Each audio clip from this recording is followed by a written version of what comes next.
नया साल में प्यार का अवार्ड आया है, झलक रहा है।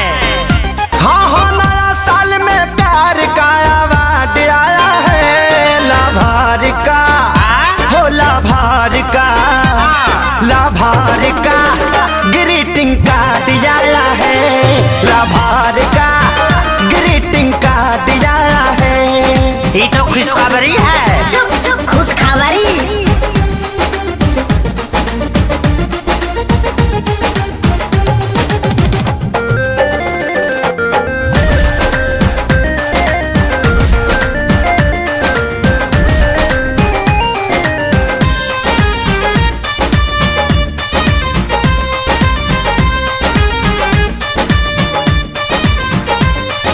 पढ़ा हूँ जब से शायरी में तो हो गया हूँ घायल। रात भरी तकिया के नीचे